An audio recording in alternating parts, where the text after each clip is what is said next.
Thank you so much for being here again. It's filled with joy and another rose, another bloom.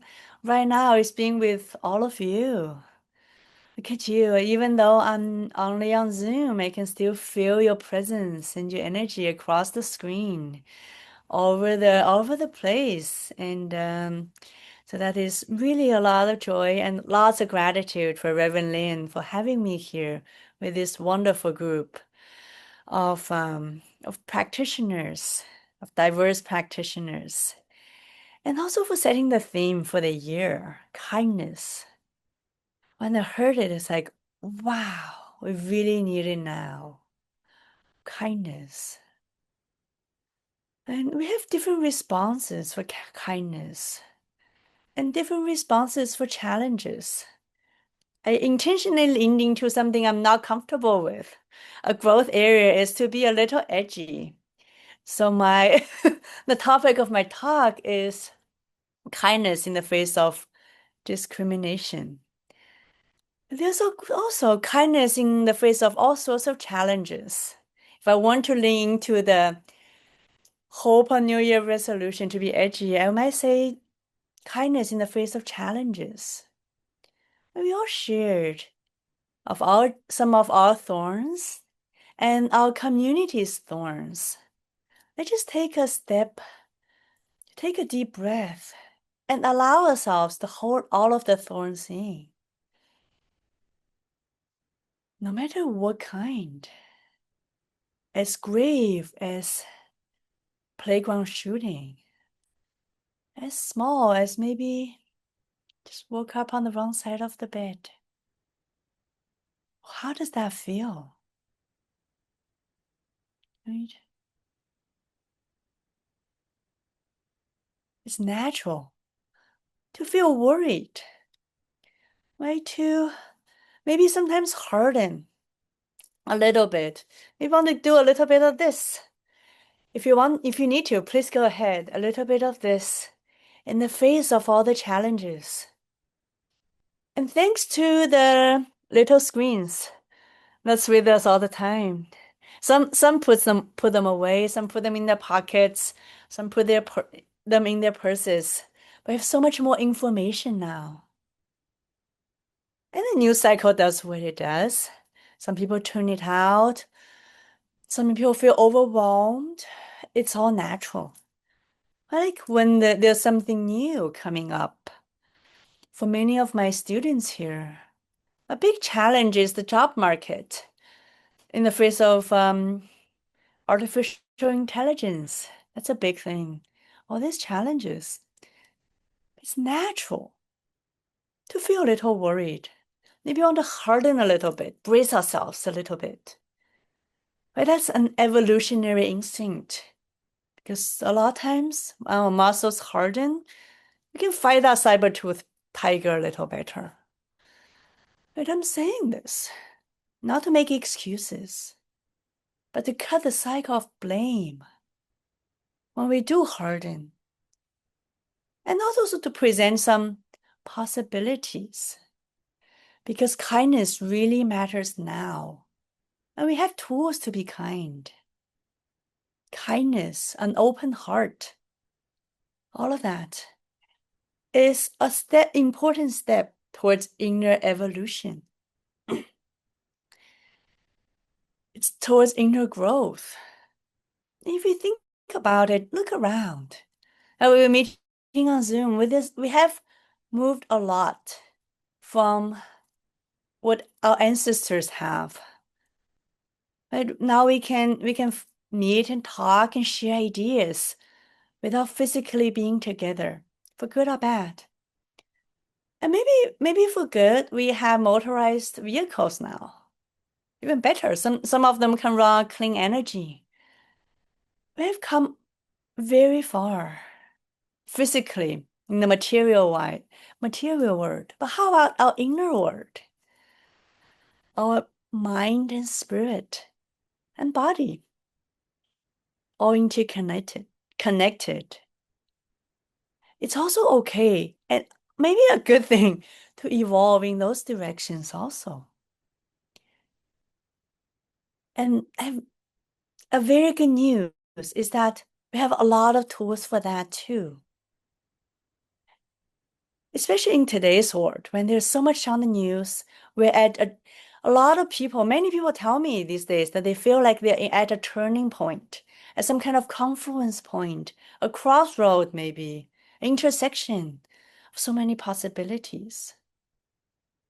It is important to evolve internally so we can be aware of our choices and aware for the possibilities and take the step that is kind, that is helpful. A lot of this can be very theoretical. It can sound a little big, but we can also remember kindness can be as small as the benefit of doubt. And when people cut us off in traffic, maybe they're off to something, where there's the benefit of doubt. And curiosity, just the willingness to go a little deeper, listen a little wider, just in that little step.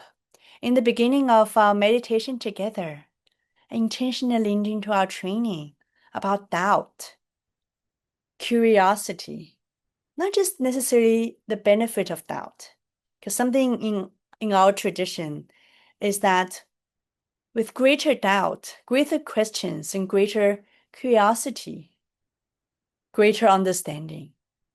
No doubt, no curiosity, no understanding. Right? That is important. So we can start with the kindness we can have. And in cultivating this, meditation is key. Because a lot of our habit that we bring to the world starts with habits we bring to ourselves. So in a comfortable, safe environment, you can start with maybe giving our negative thoughts a little bit benefit of the doubt, giving our negative habits something to go a little deeper. It's also a journey of self-discovery. And yeah, so because taking responsibility for the inner world is a part of human maturation, individually and collectively. Just as we have evolved externally, we can evolve internally, emotionally and spiritually, in many ways. A lot of this might sound quite theoretical because a lot of this is easy to say and hard to do, especially if the world hasn't always been so kind, especially if the world happens really fast. When do we need to train to have to see our habits of hardening, of maybe tensing a little bit, and ways to release into it. The world is a complicated place. And I will illustrate with some lived experience. Before I do that, I want to acknowledge that I'm pushing my envelope. I'm leaning into something that's not quite natural because I'm raised Asian, and the way I'm raised, we don't talk about ourselves. And especially also, maybe some people raised women, also raised, now we don't talk about ourselves. We're kind, we're sweet, we serve. Yeah. But for the sake of this talk and for the love of you all, I'm going to lean into this. Excuse any awkwardness that you might feel. I'm going to lean into it with inspired by bell hooks, the personal narrative style. A few words about my training and my lineage. It's not very well known in the West. And as I said in the beginning, I'm a Zen master of the Korean Choge order.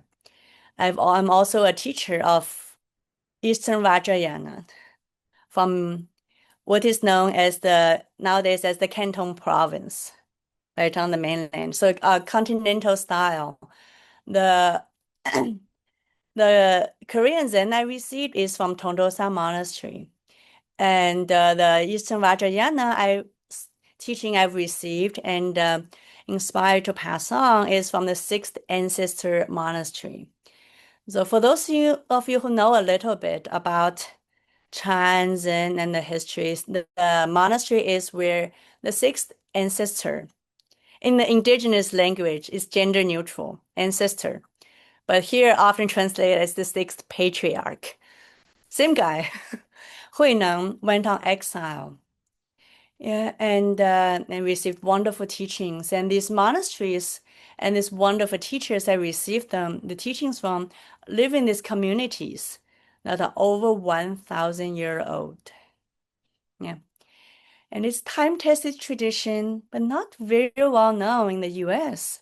Because when people are very interested, and a lot of people are leaning into the counterculture, bringing a lot of the Eastern traditions into the US, our countries were leveled by proxy wars and violent responses to colonialism. So I'm here, but they're really great teachings, and I'm honored to bring it here now. But there's also a lot of misunderstandings because people haven't heard about it, haven't heard about them so much. And we also we're facing challenges, just to put it mildly. And sometimes you can also look at me, right? Maybe you can see like, oh yeah, maybe she looks a little young. Yeah. And we're not in person. If we were in person, you know I'm not very buff. I'm a little petite. So in this world, someone looking young, not very buff, calling herself a master of some unknown tradition that's an ancestor of a lot of what we are familiar with. There are pushbacks. Just put it that way. And I've also had it just in general, not in the Dharma world either. By looking young, I had an extra decade of adolescence. For those you might not familiar, or maybe you forgot, people, there's a reason that teenagers are angry because the world doesn't treat teenagers very well. And so I had an extra decade of that. So that's just some of my lived experiences in this phenotype. I give people cognitive dissonance, just to put it in psychology terms. Those are understood. That's fine. And usually the way I respond to it is, just I'm not very confrontational, just shrug it off. Lean on Confucius teachings, can always learn when there are three people working together, can learn something from every situation. Shrug it off. It's like, oh yeah, maybe they had a bad day. Yeah, I mean, maybe it's time to learn a little bit or something. Sounds like emotional regulation, right? Maybe to some people, it sounds like pretty good emotional regulation. And but what I did not know when I did this is that the thorns of this encounter, whether misunderstanding or discrimination based on age, people look young, they must not have authority or haven't learned much, or based on, what you see when you see an Asian woman talking professionally with confidence. Yeah, I didn't know. What I didn't know is that these thorns can go very deep. Just a few months ago, last summer, I was meditating at high altitude in Tibet. Maybe it's the altitude, maybe it's something. The part of me just broke open. And all of a sudden, I'm seeing all the internal bruises I have experienced and it bypassed by my cultural programming of really genuinely be nice, be sweet, try to learn something in every situation, but there's still internal bruises. And I was surprised of how much of that have calcified into latent hard edges, hurting myself. And apologies to my loved ones, because a lot of times these latent bottom of the iceberg can come out unexpectedly. No, maybe some of you know, are raised by parents who are very cordial and very nice to people maybe they work with, people outside of the home. But when they come home, they're a different person. When they face their women, their children, And at the intersection, women, children, they're different people. And those are some of the hard edges, latent hard edges of internalized marginalization and discrimination. No, I'm raised by people like that. Just to lean in. And for myself, for too long, I've mistaken all this internalized discrimination or marginalization for being nice. I gotta do something different. If I want to genuinely be kind, if I want to actualize and live the vows of bringing wisdom to myself and sharing it compassionately with those around me, I need to stop this loop of this vicious cycle. So I went back to it, meditation style. Just breathe. Oh, look at my training. So what can we do? Something differently. Fortunately, I've also inherited this wonderful tradition of indigenous psychology.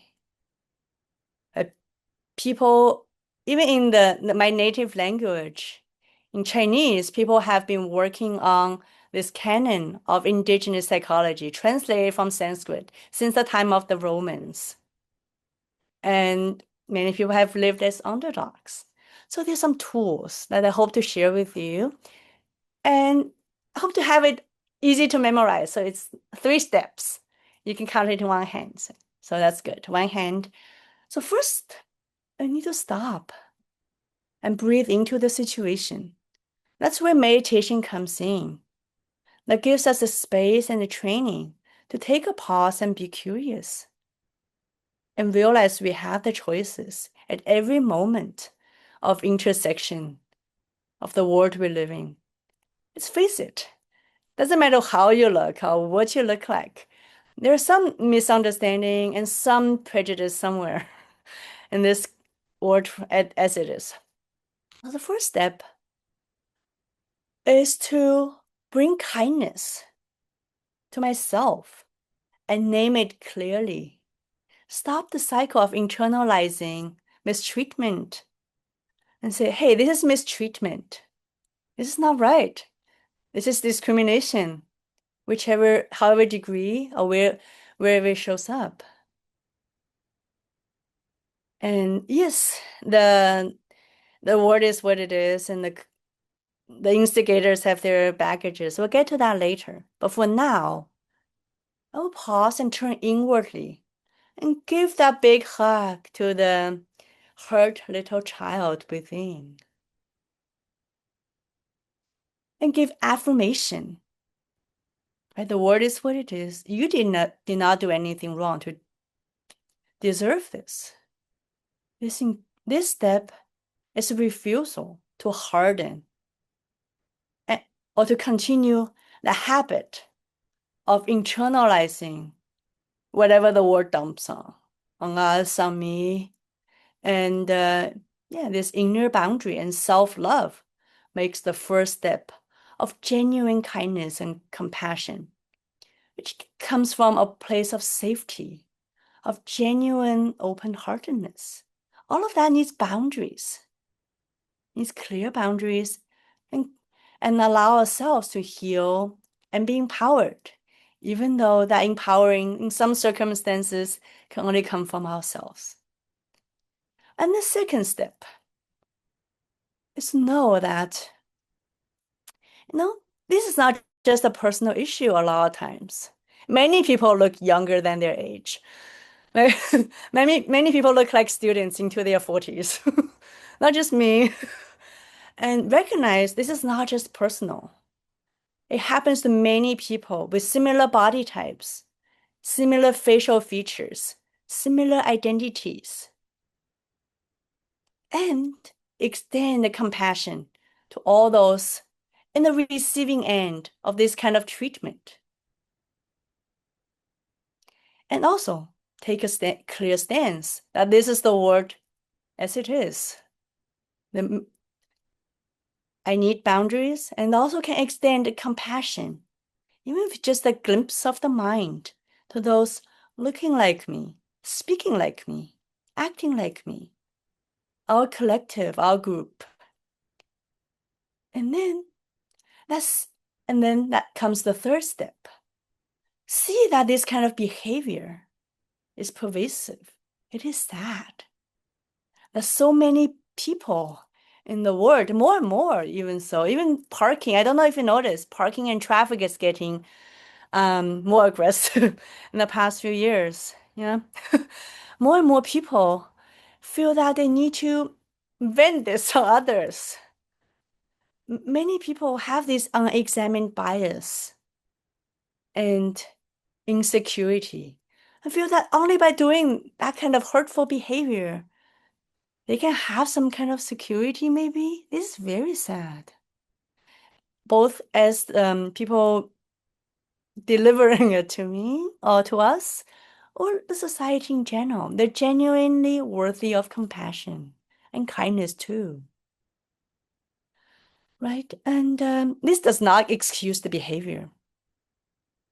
As I said, that what is not right is not right. We need to have that discernment. But it can clarify some of its roots. So there can be hope and action items for collectively extending kindness to those on the receiving end of mistreatment, discrimination, and collectively uproot the cycles of hurt. But that is also kindness and compassion. Right? They can take many ways. But most importantly, true kindness and genuine kindness is not internalized mistreatment or internalized enculturation from layers of who knows what. And yeah, so the true kindness starts with whole self, healed self, and or even the possibility to be whole and healed, and let that ripple outward throughout our communities, throughout people looking like us, our families who may not look like us. I come from a mixed racial family. I'm in a mixed racial family. We come from different body types and different kinds, but we can only by healing ourselves and giving ourselves the boundary and agency can we let that genuine kindness ripple outward from a space of healing, safety, and wellness. And so, in the end, kindness is a choice. You can start with the benefit of the doubt. And it is also a trainable trait, right? By extending that benefit of doubt to ourselves, that kindness and space and healing space for ourselves. And yeah, and meditation helps us to train with all of that, with a little bit of meditation I shared in the beginning, the curiosity, the stillness, the space to face whatever that's unpleasant in our mind, and still have the training, the curiosity and the composure to come back to the breath. This is very important work in letting know that we have the choice, first of all. And then with steps, trained steps that you have all trained in this because we're all meditators, to take those steps and then let genuine kindness ripple outward, even in a very complex time, like right now. So yeah, those are just some of my thoughts and reflections. Again, thank you very much for being with me.